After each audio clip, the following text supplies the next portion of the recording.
Hello, everybody, and welcome to our 200th podcast episode of Marketing Tips with Meliss. It is a very exciting time here at Meliss Marketing, and what an honor. I feel such immense gratitude for being here at the 200th episode and having all of you listeners who have followed us throughout the years. What a true honor. Thank you guys so much for being here. Today, we have amazing guests that I've brought on, a healer, a health coach, and a life coach, my favorite types of people to work with, and I picked some pretty amazing people that you definitely want to hear from. So I just want to thank you guys once again for being a part of the Meliss marketing community, whether you're following us on Facebook in our group at magneticmarketingmastermind.com, or you follow the business page, facebook.com/melissmarketing, or maybe you find us on LinkedIn or on my personal Facebook page, or maybe you've been a part of any of my programs or just listening to the podcast or on my email subscriber list. However you tune in, thank you for allowing me to teach and give you strategies and tips and tricks week after week. It is such an honor to be here and to have you guys supporting me throughout our growth. You're listening to Marketing Tips with Meliss podcast.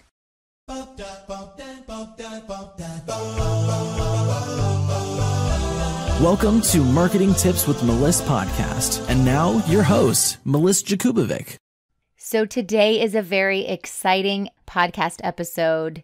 We get to hear from some amazing experts in their fields, and we're talking about growth.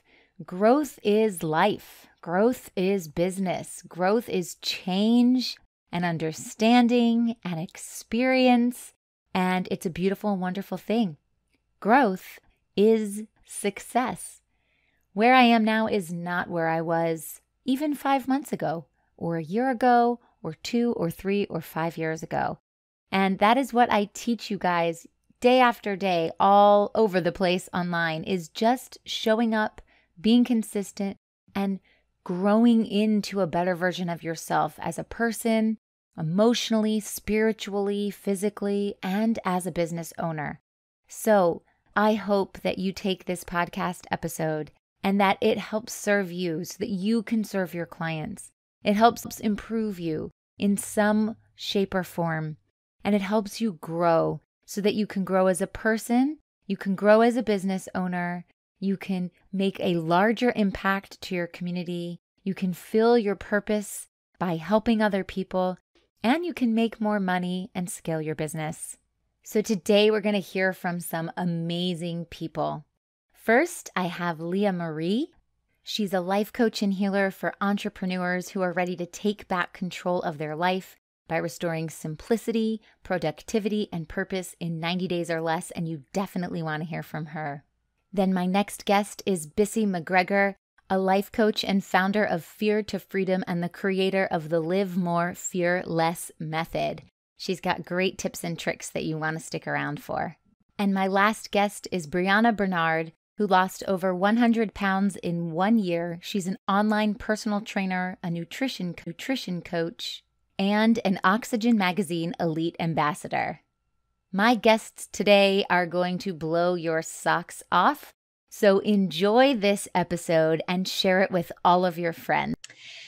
Hello, and welcome back. I'm so excited to have Leah Marie here with me today. She is a brain hacker disguised as a coach, helping people change their results by rewriting their instruction manual. Her company is called Master of Me, and she's coached Olympic athletes, award-winning CEOs, top earners in their industry, as well as successful entrepreneurs of various levels, stay-at-home moms, blue-collar dads, and even grandmas. Leah, thank you so much for joining me today to help us celebrate our 200th podcast episode.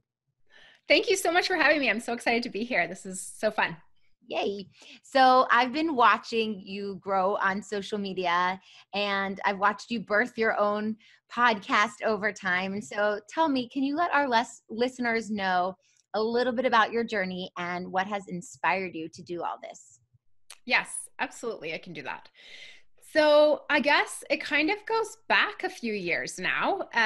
It goes back to having to discover and become master of me in a sense, right? So what happened is a lot of you, we create either labels for ourselves or other people label us, and we decide to make meanings about those. And that's kind of how we create our identity and everything around that. So I had a very positive childhood for the most part. Like my family life, everything was fantastic there. School, completely opposite. But let's just focus on for a second. What happened is that I'm from a family of 6 kids. And so when there's a family of 6 kids and you're kind of like the middle child of the 6, you grasp onto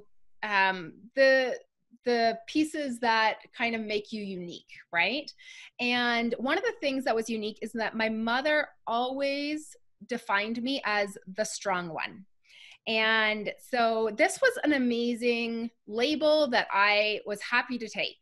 And I loved the label, and it actually helped me overcome so many struggles and so many challenges going through my school years, and just all the stuff that kids go through when they're growing up. And so I was going through this journey. Now, here's an interesting thing though. As an adult, that exact same belief and title I had given myself actually became the thing that broke me. And here's an interesting part and this is kind of what happened and how the journey started is that, oh gosh, it was probably at least 10 years ago now. So what had happened is I came across an event in my life that I couldn't do by myself. I had tried for years to work on this. And it was a point where literally it was something that I could not accomplish by myself. And it was very, very hard for me to accept that I couldn't do this by myself, because for me, being strong meant that I could do it on my own. That was the meaning I had attached to being strong. And so what was actually harder than accepting the challenge was accepting the fact that I needed help with the challenge. And if I needed help with this challenge, then who am I? If I'm not strong, right? If I'm not strong enough to do this by myself, then who am I? And it was kind of like this identity crisis thing actually ended up coming out of it, right? And I had to struggle with this, who am I feeling? And one day a friend of mine was chatting with me. We were talking about the struggle and we connected, and she said to me, don't you think that it actually takes a stronger person to accept help? That's really powerful. Right? And it was in that second, like literally it was like the flip of a switch. And I was like, oh my gosh, you're right. It takes a stronger person to put down ego, let go of ego, and to accept help. And that changed everything for me. That one moment that she mentioned that changed everything for me, because I was then allowing myself to still keep the label of strong that had been my protector and my guide and my help for years in all the battles I'd faced up to that point. And I'm talking about, like, I had a grade 3 reading level when I was in like 9th, 10th grade. Wow. Right? So you can imagine what the rest of school was like for me, right? And what I felt about myself, what I thought about myself and my ability to learn and all of those things, right? And so I needed this. It was part of my identity, part of who I was. And I was able to restore who I was by just shifting the definition slightly to incorporate it in a stronger place. Now, here's an interesting part. Now, I've created a Facebook group and a podcast called Flip the Switch. And it's all about being able to change that mindset shift when you need it, right? But becoming master of me was actually the point that I realized the power wasn't in the new belief. The power was actually in me choosing the new belief. And that was when I realized how much power we all have. I had that power within me the entire, 30 years up to that point. I think I was around 30 or something like that. But it was well, no, I'm not 40 yet. So, but somewhere in there, right? So I was like 28, 29, something like that. But I had that power within me the entire time. And that was when I started to realize that true personal power, true growth, true change comes into our lives through us choosing. And I started to develop everything. And I went and took all of my schooling, everything after that. So that was the catalyst to me going into my schooling, which is all in the behavioral sciences.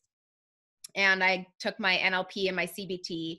And I also took extra training on, trauma and PTSD and things like that. And all about like why we do what we do and how to change our mindset like this so that we don't have to be in agony for years and struggle over things like this. And so that's what I do now is I help other people be able to identify and understand the strength that they have and understand how to choose that and then move into it. Amazing. I love that. I love your story and how you struggled through school and then just went all the way through. And just by flipping the switch, now you can help other people do the same thing. That's pretty powerful stuff. Thanks. So when it comes to business, what's your biggest failure and what did you learn from it? For business, my biggest failure.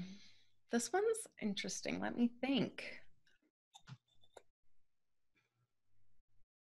I think that my biggest failure isn't one that happened in a moment. I think it's one that happens when I doubt myself. That's what it is.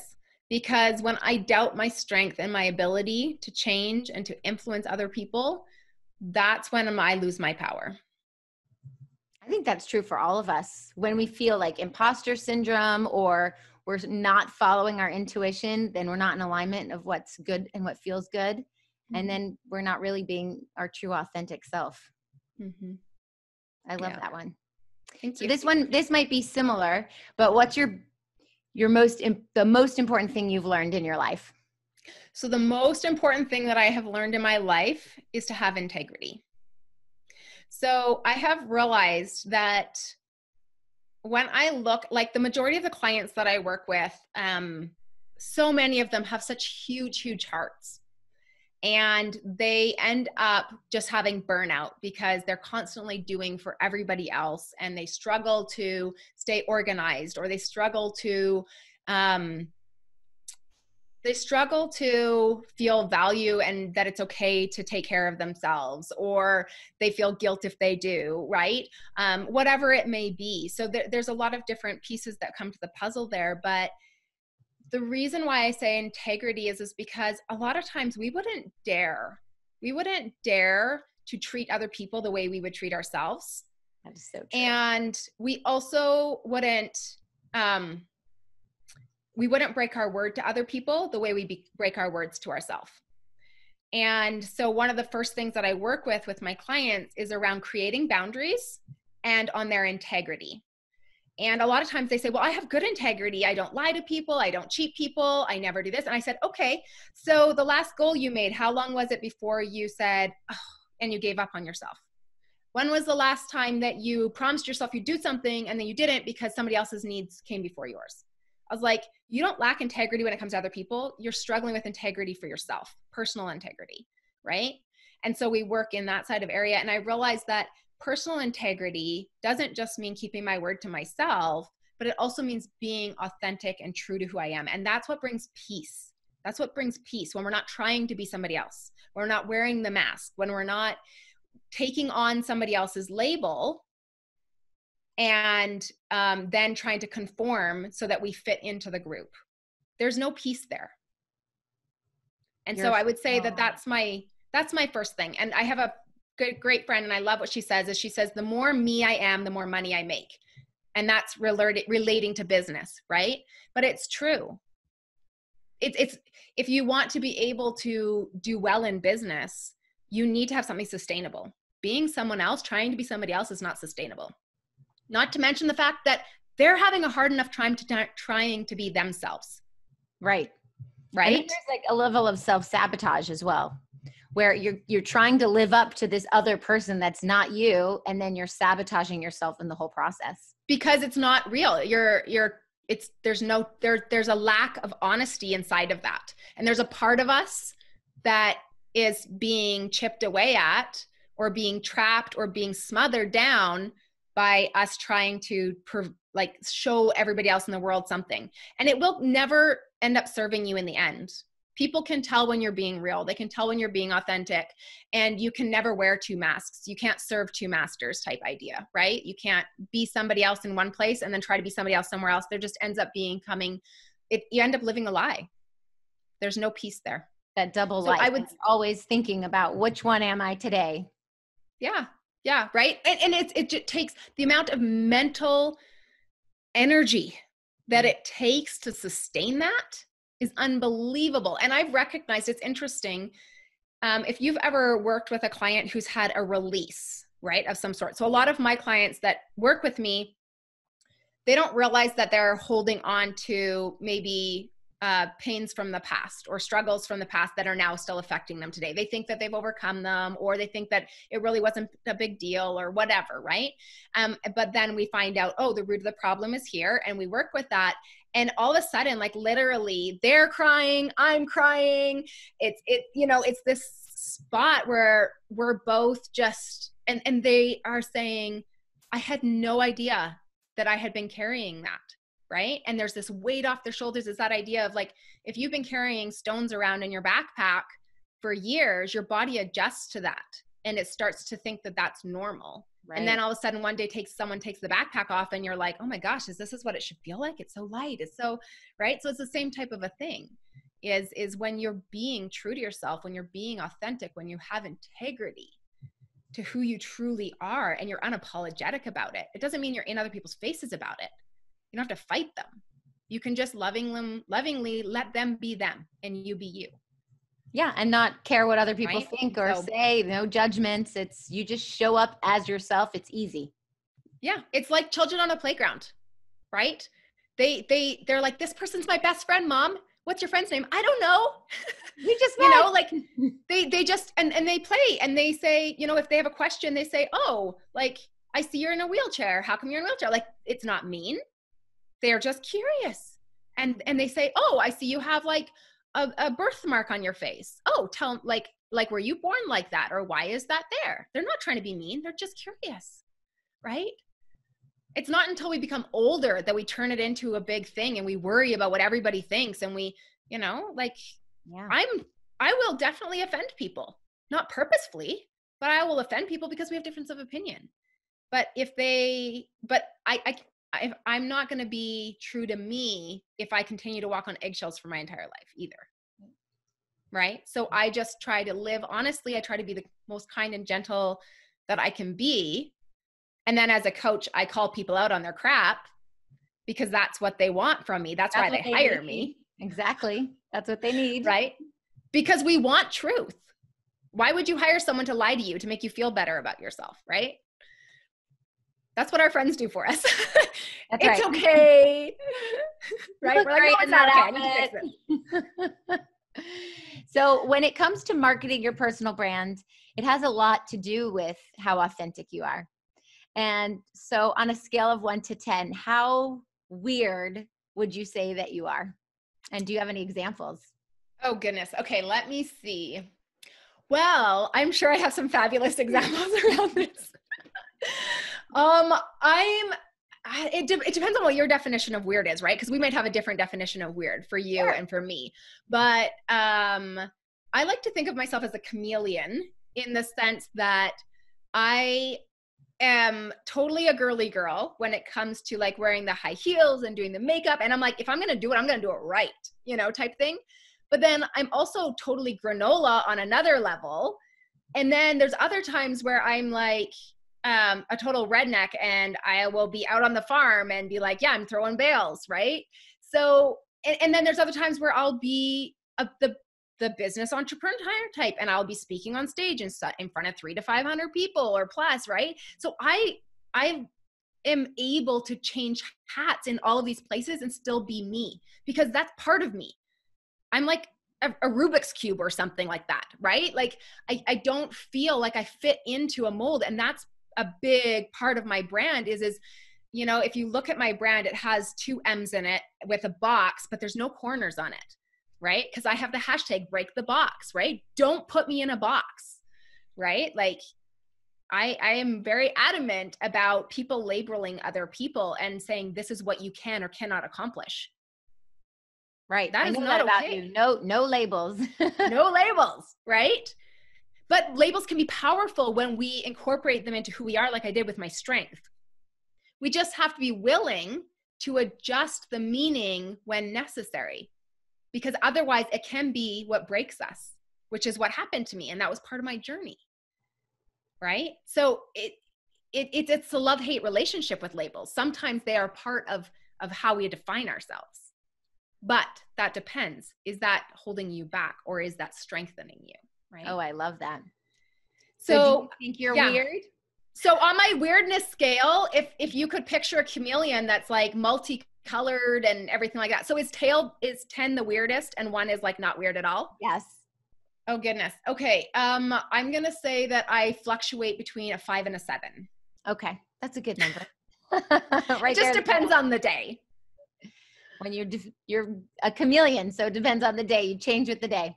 Exactly. Yeah. I'll wear hiking boots and I'll wear high heels. And not at the same time. No, but I have been known to just be totally random. One time I remember, sorry? It's what makes you you. Yeah. It's fun. Life's supposed to be fun. I take my job seriously, but I don't take myself seriously. Oh, I like that. Right? That's good advice. So what's your best tip for making this world a better place? I guess my best tip would be probably to be you. To be you. I feel like so many people out there are feeling like they're standing in a crowded room and they're lonely. And they feel like the black sheep of the family, or they feel like they don't fit in, or they're not skinny enough, or they're not pretty enough, or they're not this or that, or blah, blah, blah, blah, blah, blah, blah, whatever. And we're constantly looking around at everybody trying to say, where do I fit in? What's the pecking order in this room that I'm in right now, or this group that I'm in? If I say this, will I get kicked out? Do I need to conform to the group mentality in this sense, or this or that, or whatever? And to me, I think this world is meant to be beautiful. It's meant to be unique. And that is what makes it the richest experience that it can be, is when you allow people to be themselves. Like I've lived out on the prairies. I've lived in the mountains. I've lived in tropical places. And when I first arrived to the prairies, I was like, oh gosh, this place is so ugly, because I had come from the mountains and the lakes and I loved it so much. And it took a little bit of time for me to say, no, there's beauty everywhere. And I had to look around and say, okay, the level of like the massive sky, right? Like the sky is so huge. And I had to say, oh, there's so much beauty in that. Oh, look at like the wheat fields when the wind blows and it looks like waves on the ocean, right? Oh, there's beauty in that. So it's, I think, richness of, that would be my suggestion. If you want to do well in life, if you want to do well in family, in relationships, in any aspect of your life, you will have the richest and most fulfilled experience if you allow yourself to be you. You can be you and be fighting it on the inside still, right? Because you're scared. But if you can have courage and allow you to be you, you will find the most peace that you will find anywhere. I love that. That was beautiful. And all the places that you lived and everything you described, like I could see it. You described it so well. And there is beauty in everything, in every person, in every thing that we see and what the earth creates. And I do think that that's a good point. When you are yourself and you bring your best self to the table, if everyone did that collectively, then this world would be a better place, non-judgmental, and see the beauty in it. And I think people, they become judgmental because they're trying to figure out where they belong. And so they start to compartmentalize people to say, okay, these people belong together, these people belong together, these people, where do I fit now? And we try to fit with certain people and certain groups and all of the stuff. And there's nothing wrong with joining with other people that have like-minded beliefs and everything like that. But that's totally different than shutting other people out. Right? Like sometimes my kids will say, oh, I've got 4 kids between the ages of almost a 15-year-old and just about 7-year-old. So, with those kids, sometimes they'll say, oh, well, I want to play with so-and-so, and no, you can't play. And I said, that's not how we work in this family. We include, we do not exclude, right? And so it's about inclusion, not exclusion. And so that's cool. Like it's one of those things that if you were to go to a buffet even, and you were to be able to, can you imagine how sad it would be to miss out on a specific thing that makes that so much richer, right? Like, so for example, you could have like even salt, for example, right? Salt, you can't describe it as its own flavor. It's so hard to describe it. You have to say, well, it's salty. I don't know how to describe it, right? But what it does is it brings out the flavors in so many other things, right? It makes everything else a richer experience, right? If somebody hides their flavor, right, then it's not just sad for that person. It's sad for everyone else. Yeah. Oh, that's so good. My kids on the playground have a sign. It says, you can't say, you can't play. And that's cute. Yeah. I love that. All right. Well, this was amazing. Thank you so much for being a guest here on this podcast. If my listeners want to find out more about you, where can they go to do that? So I have a website. It's masterofme.ca because I'm a Canadian girl. So masterofme.ca, that's my website. I've got a podcast called Flip the Switch. It's Entrepreneur Mindset with Leah Marie. And I also have a Facebook group that's also called Flip the Switch. And it's just starting out. It's just a baby. So come and play with us. Yay. That's awesome. It's so exciting to see you grow on social media. And I'm looking forward to see more and more of you everywhere because you're amazing. So thanks for being here today. And I can't wait for all of our listeners to listen to this awesome podcast. Thanks so much, Meliss, for having me. Hello, everybody, and we're back. I'm so excited to have Bisy MacGregor with me today. Bisy's an expert in mastering and transcending internal fears, an award-winning international speaker, TEDx speaker, and results-focused facilitator.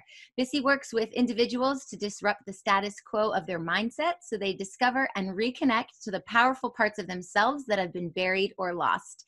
Bisy, thank you so much for joining me today to help us celebrate our 200th episode. It is my pleasure and honor. Totally. Thank you for having me. Of course. So I want to just start off by getting to know a little bit about yourself. So can you tell me and our listeners about your journey and what inspired you to coach people through their fear? Yeah, cool. Thank you. So short story, I tell people I've gone through 3 divorces. And I usually tell people, don't judge me. So I'm telling you right now, don't judge me. They're not all men, and neither are they all women. There is one man. And then my corporate job, which I was in the corporate world for over 22 years. And the biggest divorce of all was from my old self.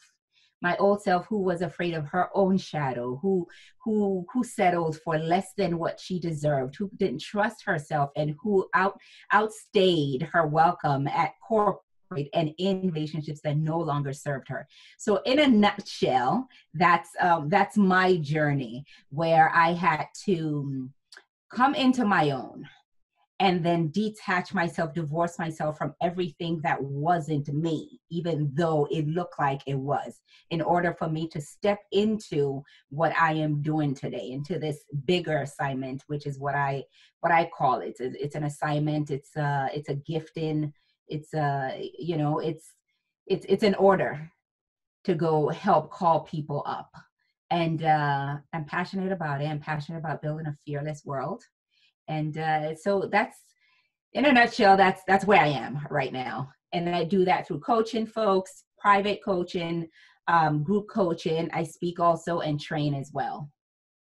That's awesome. And you just had an international trip to coach some young women. Is that right? Can you tell us about that? I did, yes, in February. So you hear an accent. So my parents are Nigerian, and I went back to Nigeria in February, really to roll out my workshop out there. So I had Fear Freedom Live in 2 different locations in the country. So I took 70 people through this journey of going from fear to freedom. It was amazing. And what I decided to do, the world always happens just like that. You're never prepared, but these things just fall in your lap. And I just got this inkling to go to my high school, because I went to high school there, and to go speak to some of the kids. And the principal was super open. I said, all right, let me do this. Went there. There were over 250 girls in that hall, and I spoke to them, and it was incredible, heartbreaking, humbling, and encouraging. Like, I could see these girls go from being, the eldest was maybe 16 years old. So they're dreaming big. They have these huge aspirations, but in the same breath as they're communicating their huge aspirations, they're cutting it down. They're cutting it down because their parents haven't done it, because the government is not what they want. It doesn't, because everything around them doesn't show that they can. And I could see them cutting out these dreams. And just at the end of me speaking to them, to see that light return to them and that hope return to them, it was just fulfilling, heart-filled. Yeah. So you give people hope. Yes. To shed off what no longer serves them and move in the direction they want to go. Absolutely. If I could have a conversation with someone, a lot of times people think they're in this room where it's just walls. There's no window, there's no opening, there are no doors. And when I get out of when I'm in a conversation with them, and if they could see just a little opening in the wall that they could chip away, it just returns, it does something magical for a person. To see that, no, I'm not trapped. This isn't it. This isn't the end. And all they need to do is just chip away at that little opening and break that wall down. Break all the walls if you need. But there is an outlet. There are possibilities. So that I love to do for people. I love that visual. I think a lot of people can relate to that in many different parts of their life and different stages of their life too. Absolutely. Amazing. So when it comes to business, what's your biggest failure and what have you learned from it? Beautiful question. So considering that I call myself a corporate rat because that's where I grew up. That's was bred in corporate. My parents were in corporate worlds as well. And I was in corporate for over 20 years. I was in finance, in different industries, beauty industry, biomedical, publishing, telecoms, all of that. And stepping into our entrepreneurship was a whole different ball game for me because there was no structure like corporate already has. The structure is there. And the biggest failure that I had, and it was the biggest mistake I had, was thinking I could do it on my own. So my whole thing was I was going to just mimic what I had, what I saw in corporate, just mimic that and just create this little corporation of mine. Whilst that idea might be true, there's so much that goes into building a corporation at that level. And it's so different than running a business, a solo business. So me trying to do that on my own, and I just couldn't figure out what is going on. I'm in corporate. I do this. What's going on? I know how to manage the books. And it was me not engaging help soon enough. That was the biggest mistake I did. And once I figured that out, I'm never without a coach, a business coach. Yeah, that's how I do it too. I mean, you can't do this on your own. And if it helps to get someone who's done it before you and can move you 20 steps ahead fast, like, why not do it? Yeah, absolutely. In business, in life, everywhere.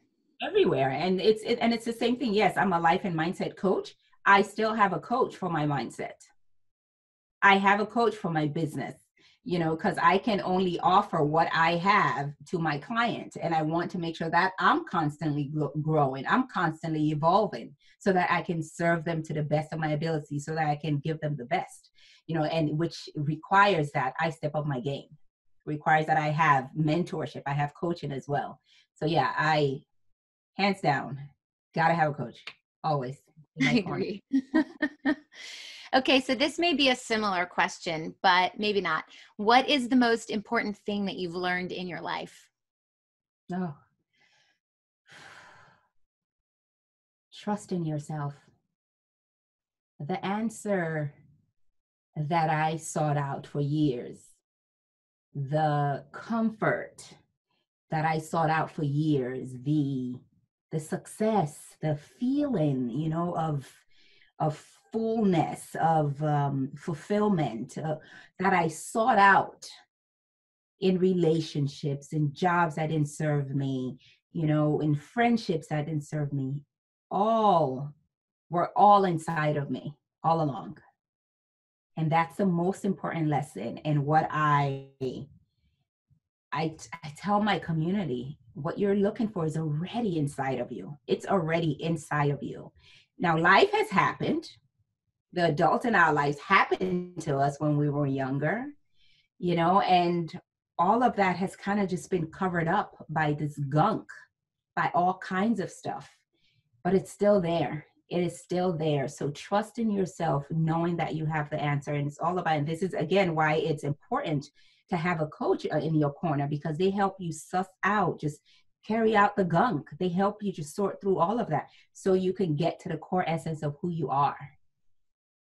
And that's it. That by far is the biggest lesson, most important lesson. And it's what I strive to instill in people, especially the young children, the young ones, the kids in my life, in my world. It's letting them know from an early age, you got it. It's inside of you. You don't have to go looking for it. Yeah. The intuition part, when you have a feeling that's pulling you towards something, don't ignore that. There's a reason that feeling is there. Absolutely. It's amazing. Awesome. I love that. So when it comes to marketing a personal brand, like coaches are marketing their personal brand, it has a lot to do with being authentic and being your true self.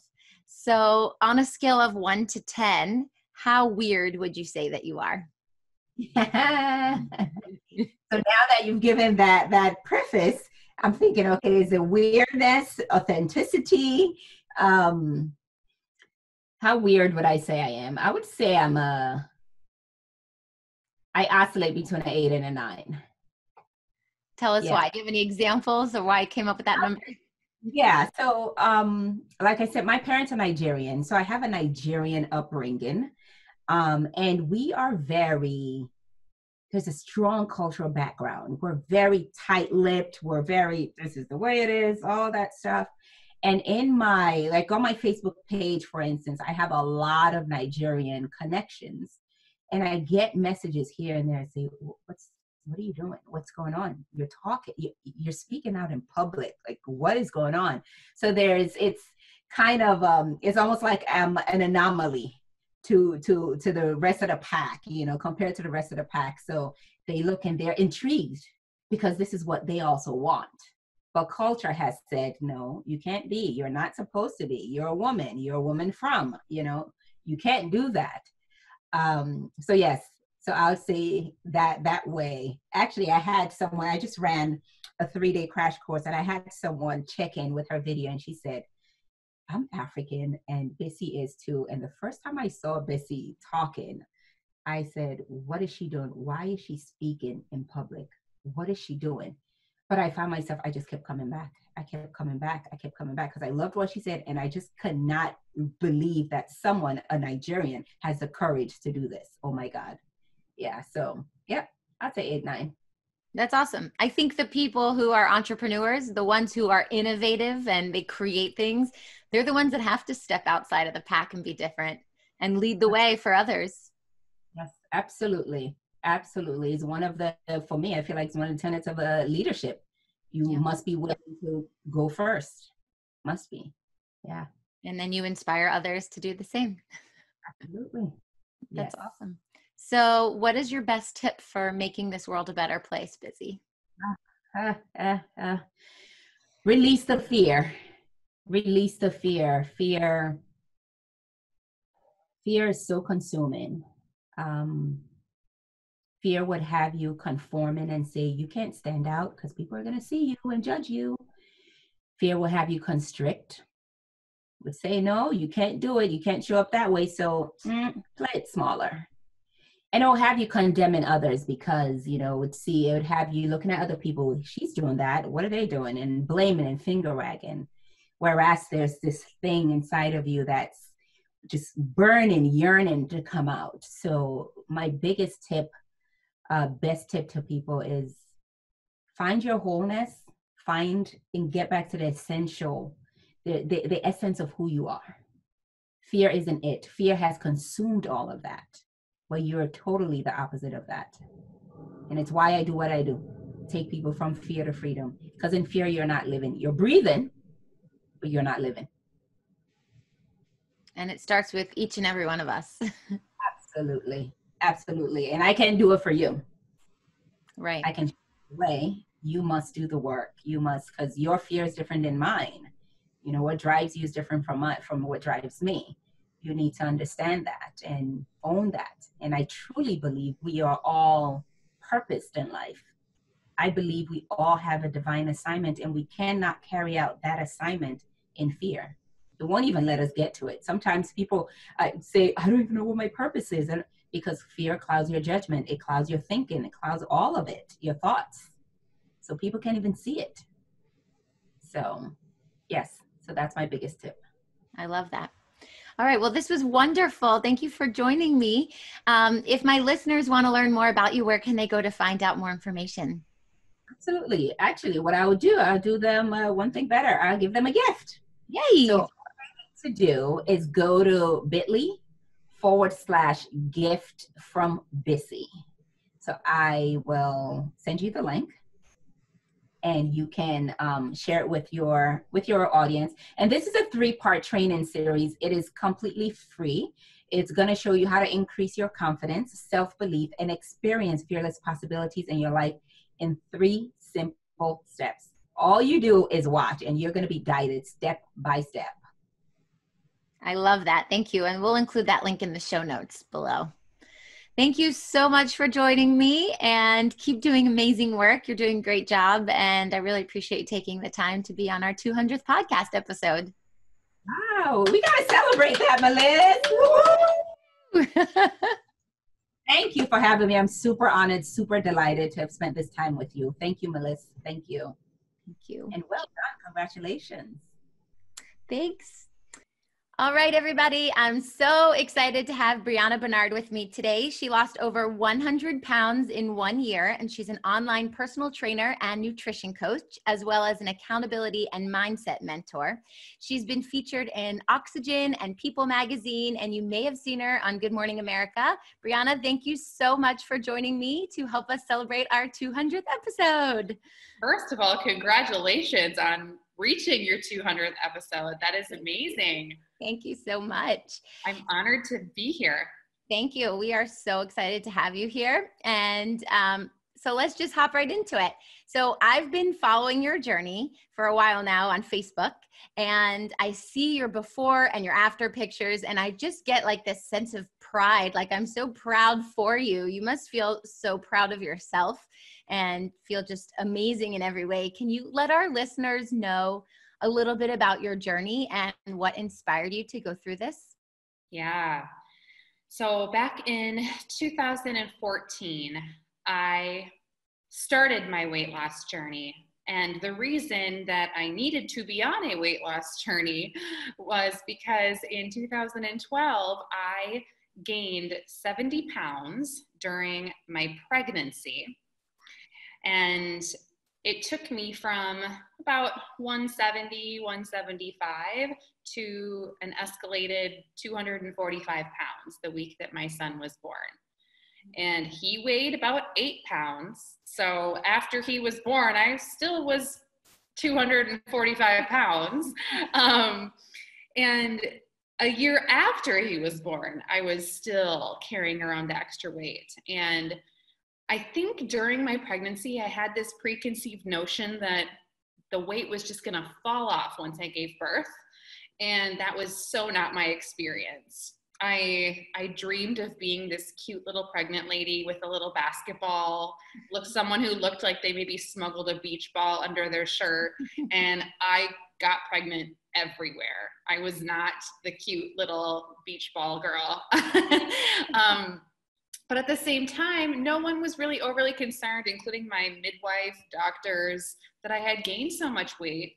And so I was really positive that it was just going to disappear after everything was said and done.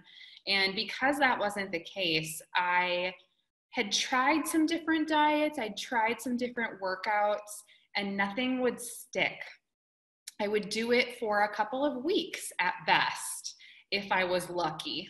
And then I would skip a workout or have a cheat meal, and then it would all go downhill from there. And I think that's something a lot of us experience when we can all relate to that. Oh, yes. Like, we all start a new diet and we're like, yes, this is the time. Like, I'm doing it this time. And you get into it, and then life happens. And it's not sustainable for your lifestyle. And so you're not able to continue down that path. And so I tried everything and failed. And at the end of the day, I realized I needed some accountability. I was trying to do it all myself because that's who I am. I am the DIY, Miss Independent, get it done. If you want it done right, you do it yourself. And I thought, I can do this. And I couldn't. I could not do it because I was not holding myself accountable. And I needed to bring something or someone else into the picture, into the equation, to make it stick for me. So I walked into a grocery store one day, bought some groceries with my son, and while we were waiting in the checkout line, I picked up a copy of People magazine. And it was their annual How They Lost 100 Pounds issue. And I'm flipping through, and I see the story of a woman who lost 130 pounds. She also was from Minneapolis, which is where I live. And I thought, wow, if she can do this, maybe I can do it too. And she had hired a trainer that was local. And so I decided to go the same route and hired her trainer, started exercising 2 to 3 days a week with a trainer, and completely uphauled my diet. I thought, if nothing else, I just need to get started in a new routine. Maybe I'm not going to lose weight, but I know I need to be healthier. And I wasn't even sure if I could lose 5 pounds. I thought, I'm just gonna try. That's all I can do. That's it. And within 1 month, I lost 12 pounds. Wow. And by the time 3 months came around, I'd lost 30 pounds. And I think that was the moment that I was like, wow, we're really doing this. This is going to happen. And I didn't have a magic number. I was never setting out to lose 100 pounds. That kind of just happened later. But I was confident at that point that I could move the scale, and what I was doing was working, and it was sustainable, at least for the time being. I could continue to live that way. So 5 months or 6 months in, I was down 50 pounds. And then by the time I hit my 1 year anniversary, I had hit 107 pounds. That's unbelievable. That is so amazing and so inspiring to so many people who can't see that far in advance. So they just feel like it's so overwhelming. It's just never going to happen for them. But your story is like, I just looked 1 month ahead or just the next month. And then when I looked back, I saw how far I'd come. And I think that's the best way to reach goals, actually, is not to look so far ahead and be overwhelmed. Sometimes I was living in the day or in the hour. And I would tell myself, just for today, I'm going to eat well and I'm going to move my body. I cannot guarantee what's going to happen tomorrow, but right now I've got this, and I'm going to choose to make healthy choices in this moment. And I think my goal was every week I wanted to lose 2 pounds instead of looking at the end game and saying, oh, only 98 pounds to go. It's not motivating. That is completely the opposite of motivating. I would have given up long ago if my goal was to lose 100. And even when I have clients come to me now and they give me like this end game in sight, I often challenge them and say, what magical thing do you think is going to happen when you lose 25 pounds? Why is that the magic number? Why don't we just focus on our healthy habits and let's see where that takes us? That's similar to the marketing that I do with coaches. They're like, I want to make $1 million. And I'm like, well, let's just work on like getting one client in the door. Right. Like, let's break this massive goal down into some micro goals so that we can actually get there, as opposed to, I feel overwhelmed because this is so far away from where I am. I'm just going to give up while I'm still ahead. Absolutely. And then I think what you said about the accountability, it's the same thing with coaching from any industry, is you really can't do it alone, because the accountability is that last piece that really makes it work and makes you like want to show up and do it. Right. And not only are you having a human being hold you accountable to these things, but you've invested your finances, you've invested your time. And I'm not a person who likes to waste things like that. Right. I don't want to flush money down the toilet for nothing.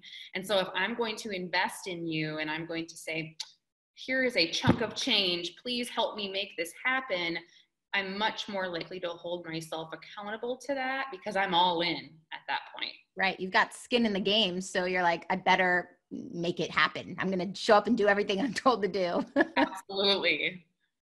So how did that compel you? How did your journey compel you into turning this into a business and becoming an online personal trainer and nutrition coach?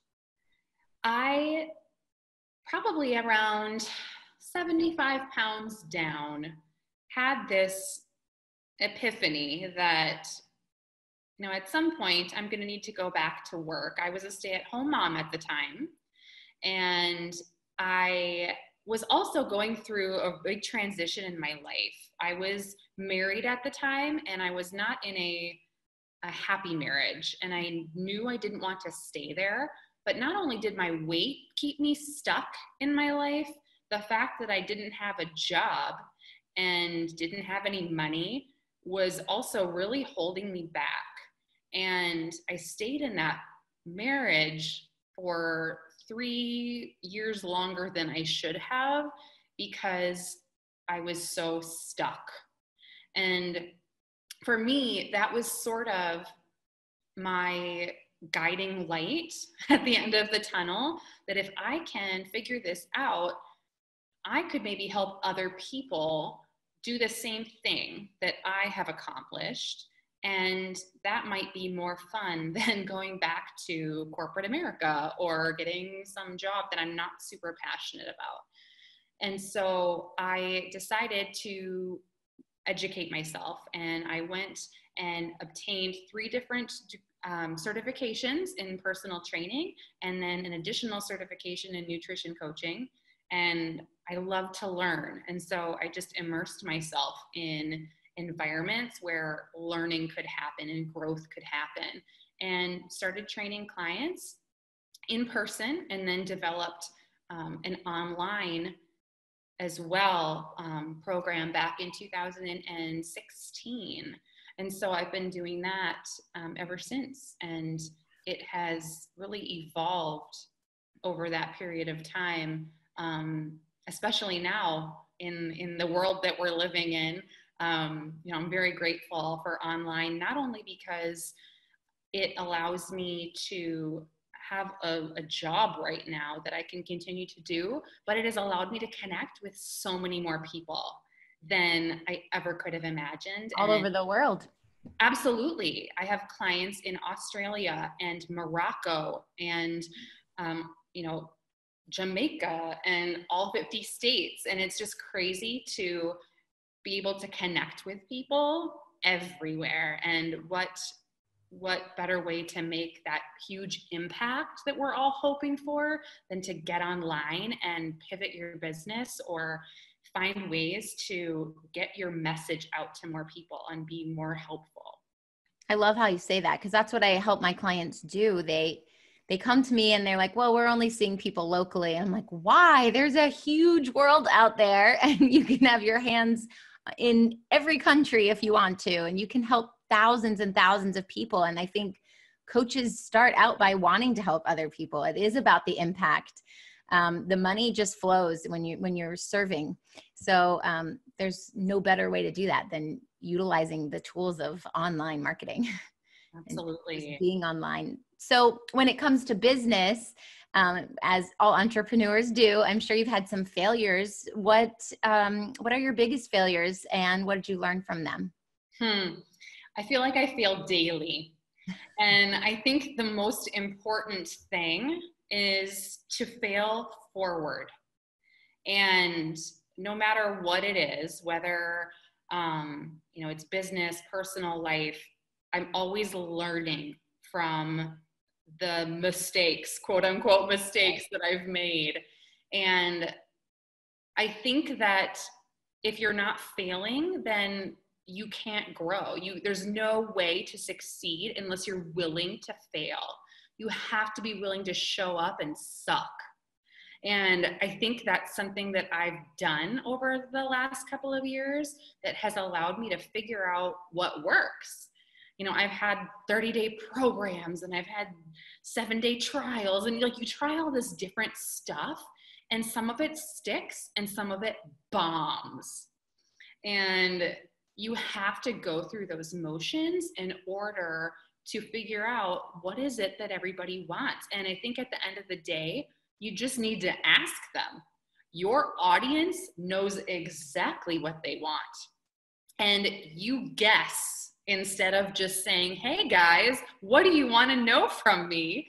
When it could be so easy. And so I think I've gotten braver in reaching out and saying, what do you guys want to know?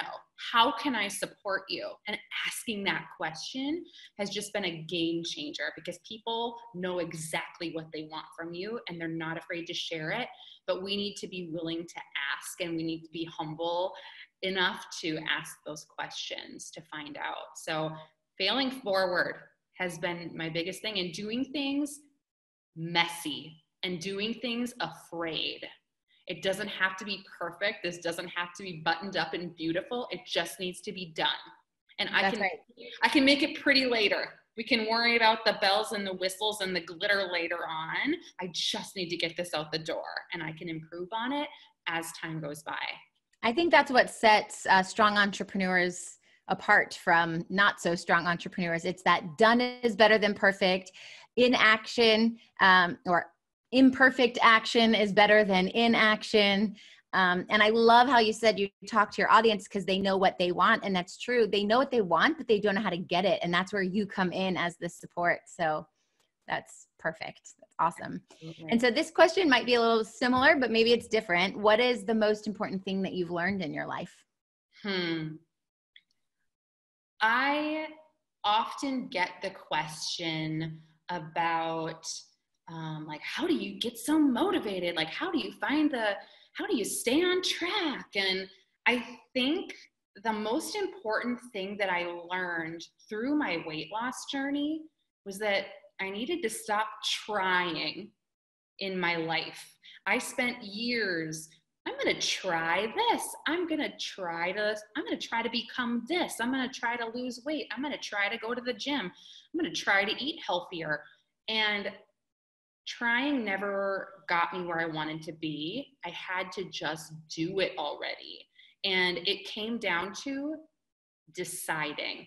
I had to decide, and then there was no more question. It's not, I'm going to try to do this. It's, I'm doing this.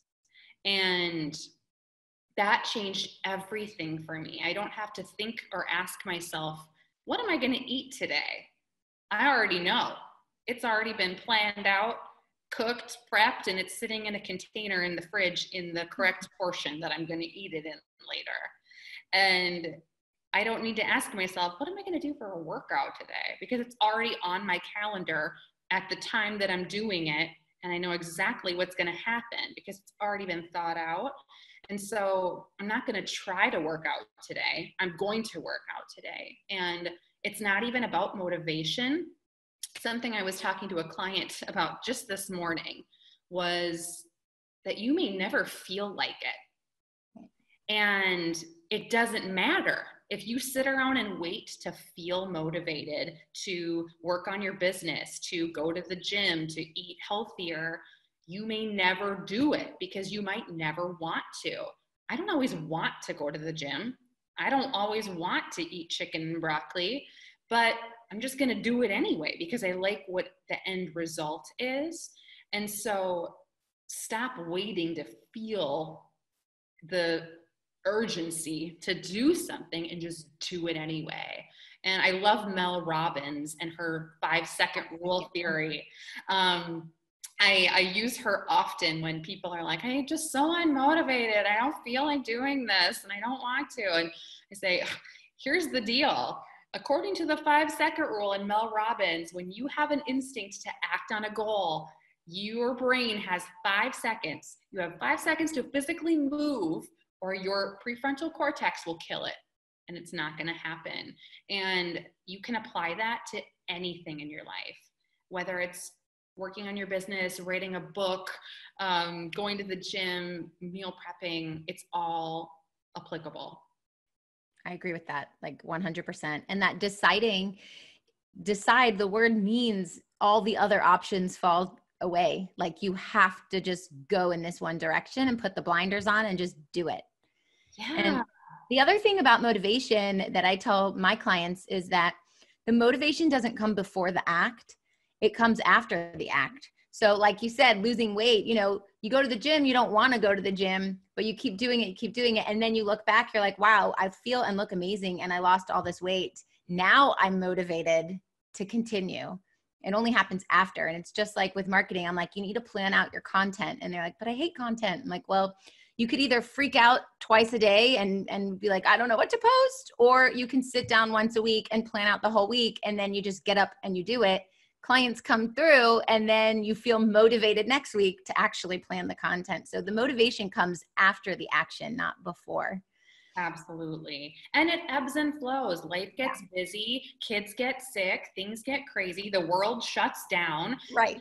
We all have things that happen. And if you've already planned your content or you've already prepped your food, then amongst the crazy, you still have that solid. That's like the constant in your life. And especially when things are out of control and crazy everywhere else, you have to hold on to dear life, to those things that keep you consistent so that you don't completely fall off the wagon. Right. It's about discipline and showing up. Amen. Yes. So when it comes to marketing, what do you credit for taking you to where you are right now? That's a great question. I think that just getting yourself out there is so important. I think a lot of people feel insecure to get on a Facebook Live or to post anything personal. And I think being vulnerable and sharing my story has gotten me very far in life. And I think the more I show up as my authentic self, the more I connect with other people. I've never made a ton of friends sharing all of my successes, but when I'm willing to open up and talk about the times that I've failed or the things that didn't go right, then I find true connection with other people. And we have to be willing to share those parts of us. We have to be willing to expose ourselves and let the cat out of the bag that we don't have it all figured out either. We are all works in progress.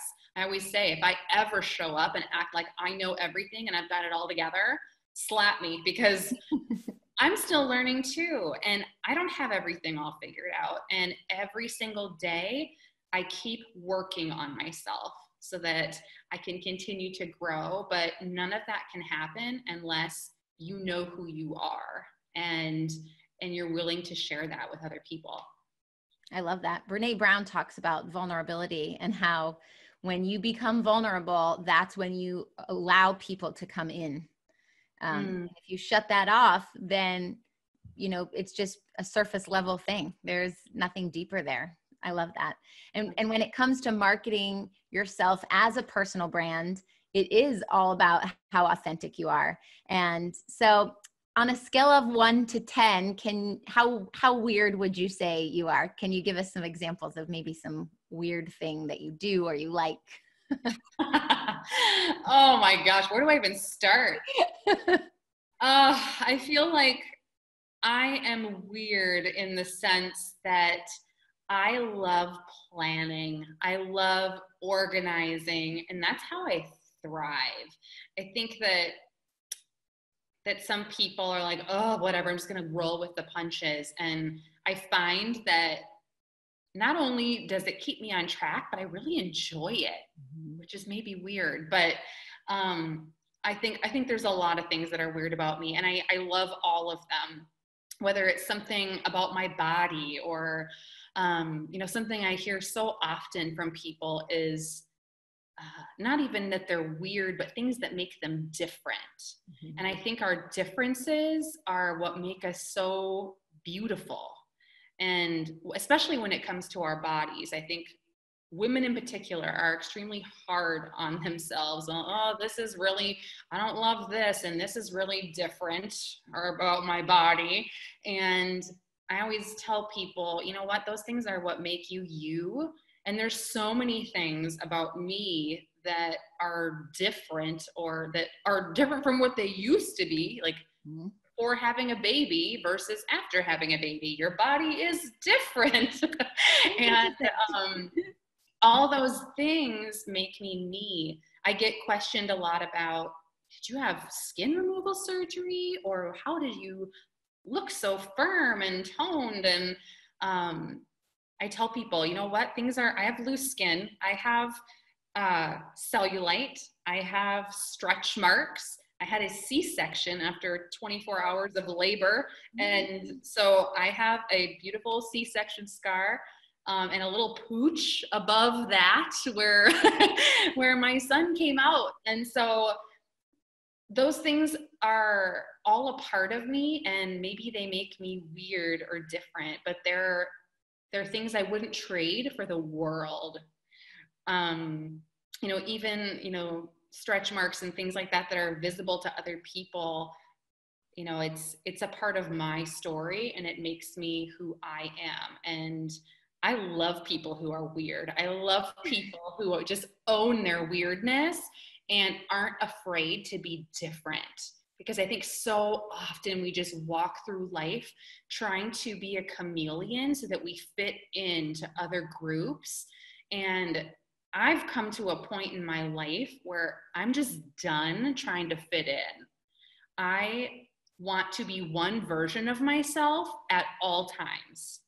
I don't want to have to be somebody different for you, and then somebody different when I'm training clients, and then somebody different when I'm being a mom. I have taken an oath to be one version of myself. A lot of that comes from like age and experience, and a lot of that comes from confidence. Right. Being confident to just show up in this world how you want to, and it doesn't matter what other people think. Well, and the people who don't accept that, in a way, we're setting a boundary. We're saying, this is who I am. You can take it or leave it. Right. And the people who leave it and say, I don't really like your weirdness, they're not your people. You don't want those people in your life anyway. So why are we spending all this time conforming so that they like us? They're not our people. And right. Everybody needs to like you. Your people are going to change throughout life, and that's okay. And I think the most important thing that we can do is be our weird selves. I love that. And that relates a lot to either business, if you're building a personal brand, or even the people that you have on your social media newsfeed. Like if everyone's posting negativity and it's driving you nuts, you have the power to erase them or snooze them or, you know, not talk to them. You get to choose who you attract and who you bring into your circle. And you're not the only health coach in the world, but people come to you and want to do fitness with you as a personal trainer because of you and what you bring to the table. And there's an abundance of everything for everyone, as long as you're true to yourself. It is so true. None of us have reinvented fitness. It's right. The same. We're all doing the same exercises, but it's you that somebody is buying when they pick you to be their business coach or they pick you to be their nutrition coach. They're buying you. They're not really buying the service. They want to work with you. Exactly. And it's all based on that connection, which you can't have, like we said, unless you're vulnerable and you share your true self. Right. So share with us this big news that I saw about you being an elite ambassador. Tell us about that. Yeah. So this past year, it's probably been a year since I first applied, which goes to show that you need to be consistent. And I pride myself on being the squeaky wheel. Which is probably why I've gotten all of the media that I've received, or a lot of it over the past couple of years, is because I reach out to people and then I continue to reach out to them every month. And I have spreadsheets and I have all their contact information, and so that they know who I am and I know exactly when I reached out last, what we talked about, any personal information I want to remember about these people, because I'm not trying to get in their magazine or on their show. I'm trying to build a relationship with those people. Bingo. And so about a year ago, I applied online to become an Oxygen Elite Ambassador. And after I had applied online, I went to an event for fitness professionals called Fitposium in Arizona with James Patrick, who is a photographer as well as business coach.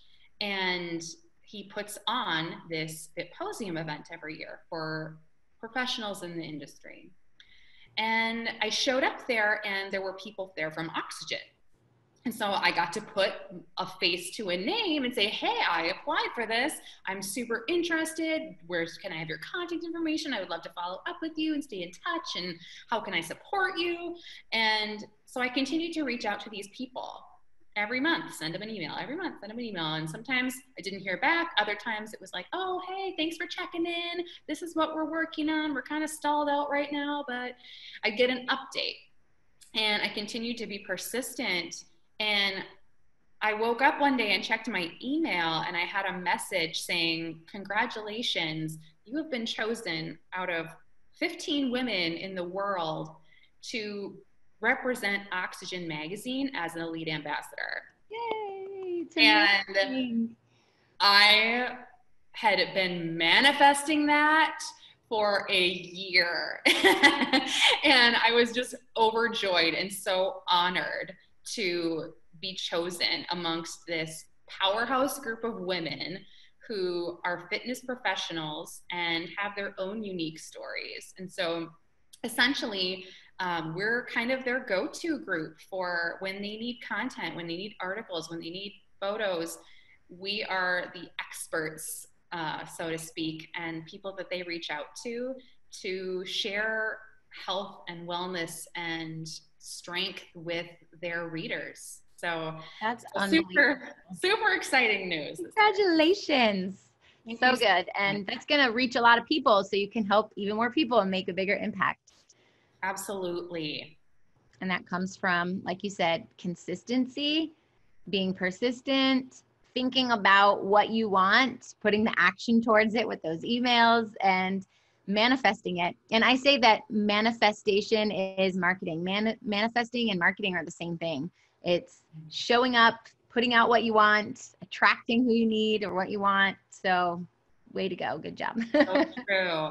And it's something that I've just kind of built into my practice, just like exercise and eating well. Every morning I sit down and journal and I write the exact same 10 things that I want to happen in my life. as if they've already happened. Yes. I am an elite ambassador for Oxygen Magazine. It's something I've been writing every day for the past year. And so whether it takes 1 year or 5 days or 10 years is irrelevant, because it's the first thing that I'm focusing on at the beginning of the day.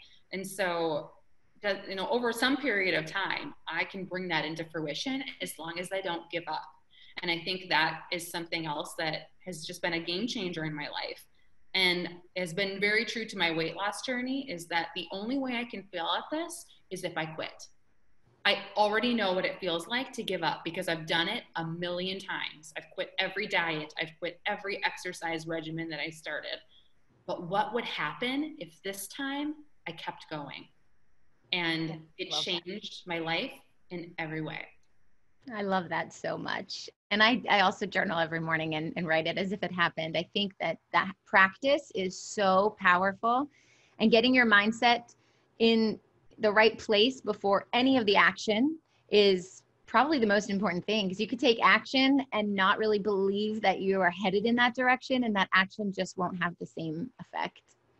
Absolutely. You have to believe it in order for it to come to fruition, or, at least surround yourself with people who believe in you until you start to believe in you, which again is why we hire coaches. People hire us to help them on their journeys, is to believe in them. And over time, it's such a powerful, rewarding experience to see your clients start to believe in themselves. Absolutely. So what is your best tip for making this world a better place?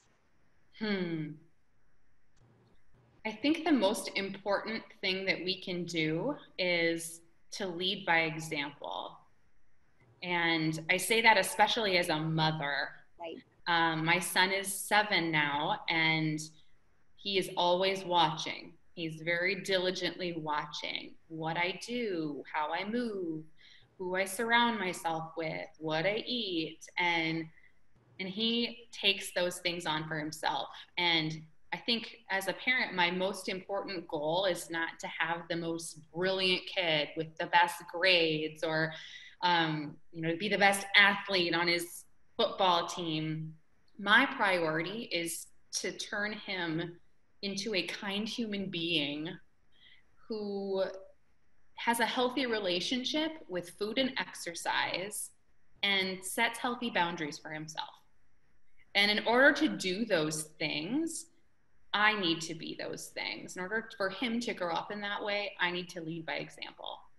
And I think that the more we can show up and be our true, honest selves and live our best lives, that influences all the people around us, whether it's our son, whether it's your sibling, whether it's a friend, your partner, your spouse. It doesn't matter who it is, but we all kind of have these people in our lives who motivate us or inspire us, who make us want to be our best selves. And if we can show up that way, we're not just doing ourselves this service of being authentically us, but we are influencing all the people around us. And so I think that is a really simple thing, not necessarily easy, but it's a simple thing that we can do every day, is to lead by example. Very nice. I agree. I love that. And it starts from right here inside. Mm-hmm. And if everyone did that, this world would be a better place. I think so too. Yeah. Awesome. This was amazing. I enjoyed this interview so much. And I know my listeners, when they get to listen to it, are going to love it as well. So if they want to find out any more about you, where can they go to do that?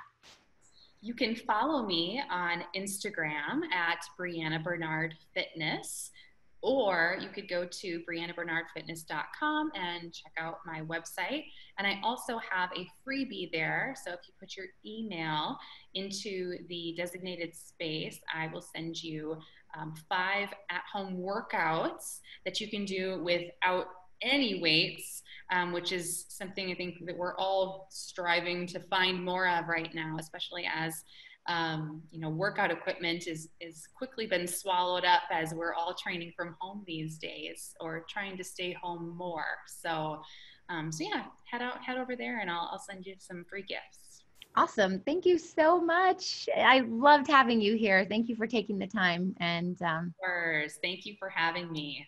If you are still here, I just want to thank you so much for sticking around for all of the guests. It's a longer podcast than what we normally have.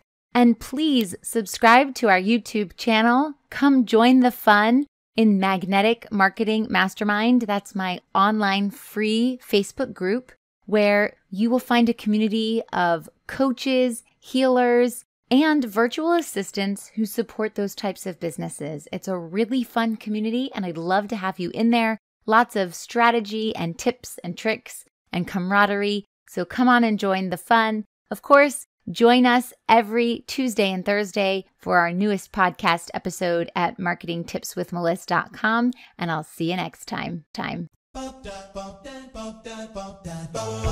Thanks for listening to the Marketing Tips with Meliss podcast at www.marketingtipswithmeliss.com.